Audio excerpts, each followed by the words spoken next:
नमस्कार साथियों, EPS 95 pensioners के लिए एक और गुड न्यूज आज देने वाला हूं आप लोगों को। भाई गुड न्यूज ये है कि वित्त मंत्रालय की ओर से फाइनली ये स्टेटमेंट आया हुआ है कि इन्होंने प्रधानमंत्री जी को एक पत्र भेजा, एक प्रस्ताव भेजा कि सर 3,000 रुपए प्लस में डीए को लागू करने के लिए कुछ विचार कीजिए। हम बिल्कुल एग्री इस बात को लेकर के। ऐसा वित्त मंत्रालय की ओर से प्रधानमंत्री कार्यालय की ओर एक आप बोल सकते हैं कि एक प्रस्ताव गया हुआ है। लेकिन वीडियो को लास्ट तक जरूर देखना और लास्ट में अपनी राय कमेंट सेक्शन में देने का प्रयास जरूर करना कि वित्त मंत्रालय की ओर से यह प्रस्ताव जाना कितना सही है और ऐसा करने के पीछे विशेष रीजन क्या है। भाई इतने समय से तो जमाने भर के आंदोलन 10 साल से आंखें बंद करके और कानों से एकदम बहरे होकर के ये तमाम ईपीएस 95 पेंशनर्स के द्वारा जो आंदोलन किया जा रहा था उनकी आवाज को अनदेखा किया, उनकी तमाम प्रकार की एक्टिविटी को इन्होंने अनदेखा किया और अब जाकर के अचानक इस प्रकार का प्रस्ताव भेजने के पीछे रीजन क्या है मैं वहां तक भी आपको लेके जाऊंगा। सो स्टार्ट करता हूं अपने सेशन को। लिखा हुआ है कि वित्त मंत्री ने प्रधानमंत्री को भेजा 3,000 रुपए प्लस डीए लागू करने का प्रस्ताव। ऐतिहासिक निर्णय, अचानक क्या हुआ ऐसा, बड़ा इंटरेस्टिंग आज का सेशन होने वाला। भाई साहब अगर आप देखोगे तो सबसे पहले आपने देखा कि अशोक राउत साहब ने तमाम प्रकार के आंदोलन किए, ईपीएस 95 पेंशनर्स को इकट्ठा किया कि आपके हित में हम तमाम प्रकार की आवाज उठाएंगे और जो आपके साथ में अन्याय हो रहा है कि भाई साहब 700 रुपए, 900 रुपए, 1,000 रुपए की राशि के साथ प्रति माह जो राशि आपके खाते में दी जा रही है, क्या आप इस राशि से अपना जीवन यापन आगे सर्वाइव कर पाओगे? नहीं कर पाएंगे, पॉसिबल ही नहीं है। इस बात को ध्यान रखते हुए इन्होंने कहा कि भाई साहब हमें एक काम करिए, 7,500 रुपए प्लस डीए प्लस में मुफ्त चिकित्सा का प्रावधान कर दीजिए ताकि हमारा जो बुढ़ापा है ना रिटायरमेंट के बाद में वो बड़ी आसानी से कर सके।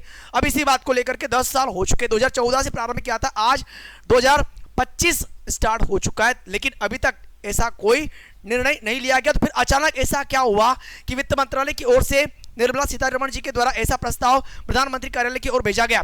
हम ये जानते हैं कि तमाम प्रकार के आंदोलन आप लोगों ने भी देखे, हम लोगों ने भी देखे। इसके अलावा जो पेंशनर्स थे उनको सुप्रीम कोर्ट तक जाना पड़ा, सुप्रीम कोर्ट का फैसला भी आया है ना। इसके अलावा ईपीएफओ और केंद्र गवर्नमेंट ने इस फैसले का उल्लंघन भी किया। ठीक है सर, यहां तक भी सब कुछ सहन करते रहे, लेकिन जैसे ट्रेंडिंग मैटर हुआ कि भाई सब ईपीएस 95 के पेंशनर से उन्होंने खून से पत्र लिख करके भेजना प्रारंभ कर दिया, प्रधानमंत्री जी आप नहीं सुनते ना, ये लो अब तो समझ लो भाई इससे आपकी इमेज पर धब्बा लग रहा है, हमें फर्क नहीं पड़ रहा है, आपकी इमेज पर धब्बा लग रहा है। ये बात यहां तक आ गई थी, इस प्रकार से लेटर वगैरह दिए गए।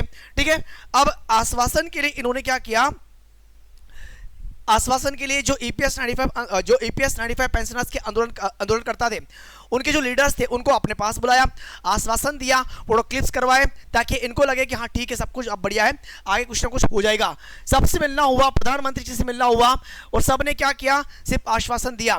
अब इस बात को याद रखते हुए आश्वासन देना एंड फाइनली अचानक इस मोड में आना कि ठीक है वित्त मंत्रालय ने सारा का सारा एनालिसिस किया और 3,000 प्लस डीए को लेकर के इन्होंने एक प्रस्ताव भेजा।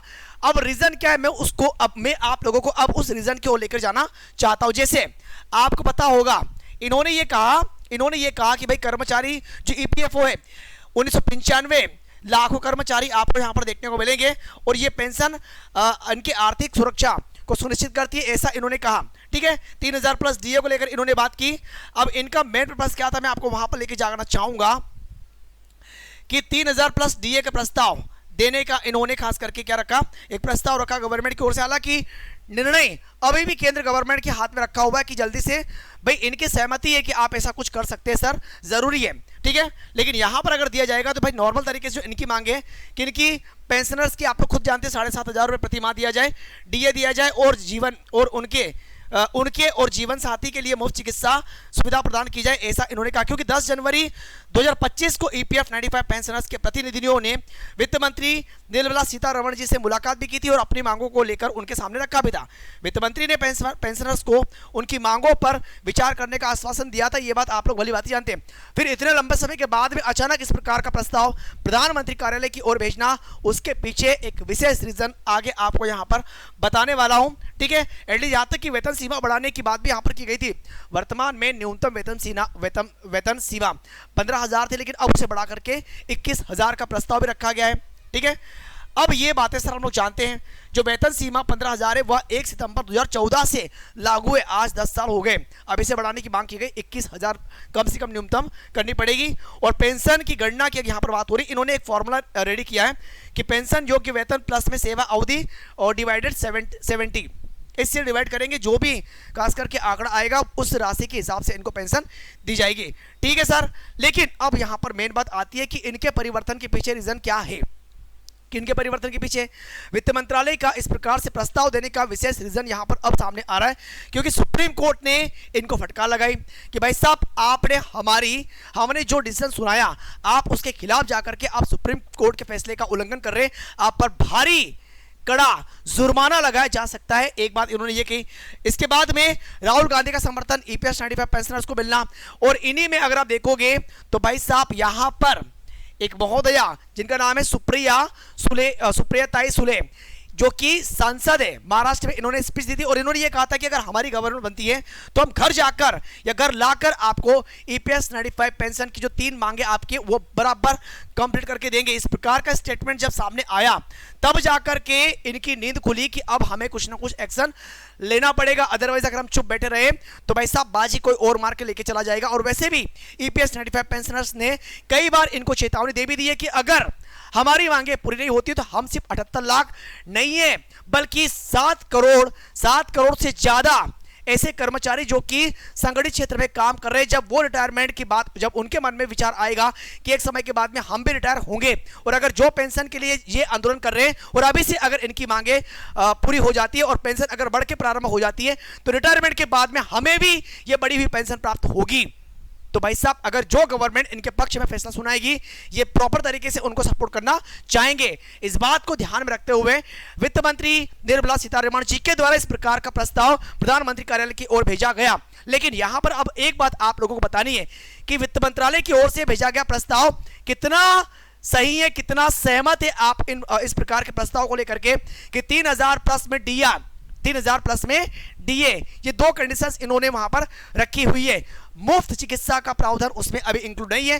तो आपकी राय यहां पर क्या बनती है, आपके मन में क्या विचार आ रहे हैं, अपनी राय कमेंट सेक्शन में लिखने का प्रयास जरूर करिएगा। और इसके अलावा अगर आपकी फैमिली में कोई बच्चे हैं तो आप उन्हें कहिएगा कि भाई दीप्ति सिंह एकेडमी का एप्लीकेशन आप डाउनलोड यहां पर कर सकते हैं। और अभी वर्तमान में छात्रावास अधीक्षक की ट्रेंडिंग वैकेंसी आपके सामने, जिसमें 40,000 से लेकर के 1 लाख रुपए तक की सैलरी इंक्लूडेड है। और यहां पर ये कोर्स ज्वाइन कर सकते हैं मात्र 1,500 रुपए में, क्योंकि इसकी क्लासेस अवेलेबल करवाई गई है। इसके अलावा ये तमाम प्रकार के कोर्सेज, जिस भी कोर्स की तैयारी आपके बच्चे आपके फ्रेंड सर्कल में, आपके पड़ोसियों में कर रहे होंगे, इस कोर्स को जो जिसकी तैयारी कर रहे हैं आसानी से यहां से ज्वाइन कर सकते हैं। तो ये तो बात हो जाती है यहां तक की। लेकिन फिर भी अभी आप लोगों को यह बताना है कि वित्त मंत्रालय की ओर से जो प्रस्ताव रखा गया है उस प्रस्ताव से आप सहमत हैं या नहीं है। जो भी आपकी राय है कमेंट सेक्शन में बताने का प्रयास जरूर करेगा। और इसी प्रकार की जानकारियों को आप लोगों तक, इसी प्रकार की जानकारियों को प्राप्त करने के लिए दीप्ति सिंह एकेडमी के इस चैनल को सब्सक्राइब करना मत भूलना। हम लोग मिलेंगे अगले वीडियो में एक नई जानकारी के साथ में। सो अभी के लिए बहुत बहुत धन्यवाद। Thank you. जय हिंद, जय भारत।